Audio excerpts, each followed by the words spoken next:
Are the Los Angeles Lakers on the verge of a game-changing roster move?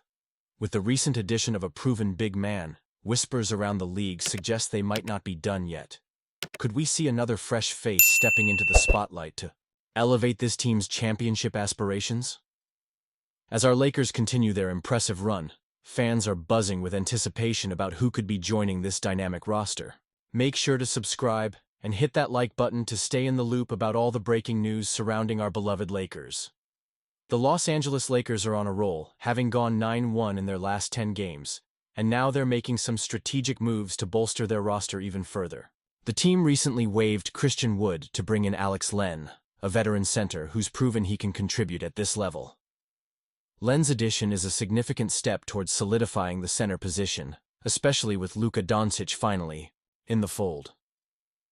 But here's the kicker. The Lakers still need to make another roster move by waiving a player, and it looks like Cam Reddish is on the chopping block. But who should the Lakers target to round out the roster? Let's dive into 3 compelling options that could elevate this team as they push towards the playoffs. First up is Jordan Goodwin.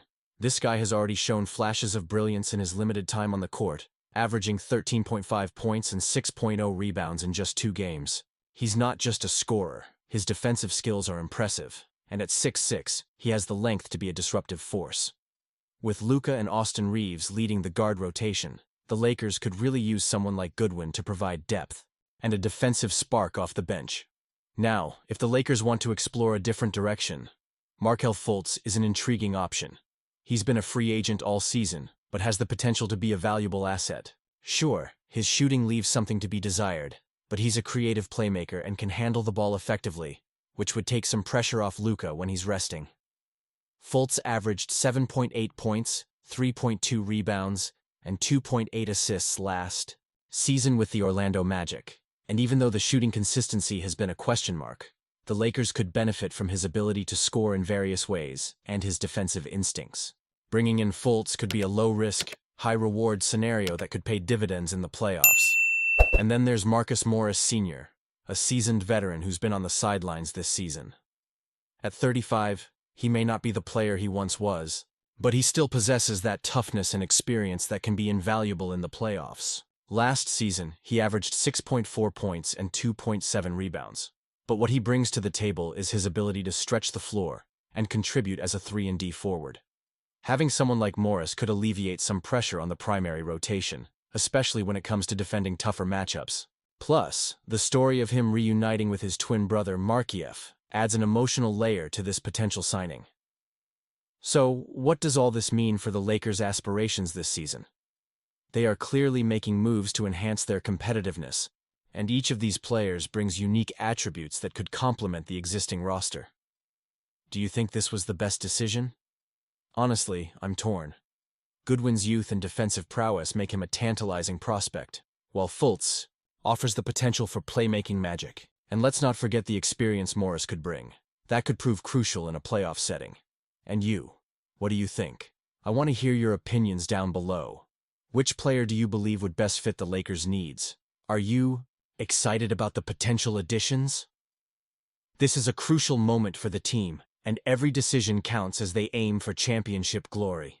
The Los Angeles Lakers have been through quite a whirlwind with the recent news surrounding the failed trade for Mark Williams.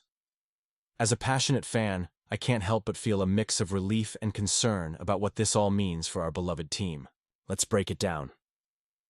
Before the trade deadline, the Lakers and the Charlotte Hornets had a deal lined up that would have sent the promising big man Mark Williams to LA in exchange for a hefty package, including rookie Dalton Knecht, Cam Reddish, an unprotected first-round pick, and a future pick swap. That's a lot to give up, and it seemed like the Lakers were making a bold move to bolster their front court.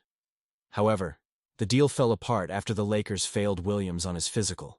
Now, the Hornets are disputing the rescinded trade, but if you ask me, it feels like the Lakers might have dodged a bullet here. John Hollinger, a former NBA executive, echoed this sentiment, suggesting that while the trade could have helped our playoff run if Williams stayed healthy, the reality is that the Lakers might have ended up in a worse situation. I mean, can you imagine finishing games with Dorian Finney-Smith at center? It's a tough pill to swallow, but Hollinger's perspective sheds light on a potential silver lining. The Lakers now retain valuable assets, including an unprotected first-round pick and swaps in 2030 and 2032. This positions us nicely for the summer market, where we can hunt for more impressive and impactful players. I have to say, I appreciate the Lakers' cautious approach here. A healthy Mark Williams would have undoubtedly added depth to the roster. He's been averaging a near double-double this season with 15.6 points and 9.6 rebounds per game. But with his injury history, it begs the question, was this trade truly worth it? The Lakers' source quoted in the news even mentioned that giving up so much felt like a misstep, highlighting the team's cautious optimism about the situation. Now we're left with a thin front court, and that's a concern heading into the postseason. The success of our playoff run could hinge on whether we can effectively fill that void. Yes, the Lakers recently signed Alex Len, and while that adds some size to the roster, we all know that one player can't carry the load alone. The team needs to come together and find ways to maximize the talent we still have. So, where does that leave us? It's a tightrope walk between being optimistic about the future and recognizing the realities of our current roster. I can't help but feel anxious about how this will all play out. Do you think this was the best decision? Honestly, I'm torn. I want to believe that the front office is making the right moves, but the pressure is on now. We need to capitalize on our assets and find a way to strengthen our front court before the playoffs. And I want to hear from you, Lakers Nation. What do you think about this whole situation? Do you believe the Lakers made the right call by letting the Williams trade fall through? Or should they have taken the gamble on a talent like him? I want to hear your opinions down below. As we gear up for the rest of the season, it's crucial for all of us to stay connected. Don't forget to like, share, and subscribe to the channel to keep up with all the latest updates on the Lakers. And make sure to activate the notification bell so you don't miss any of the action. Let's keep the conversation going. And here's to hoping for brighter days ahead for our Lakers.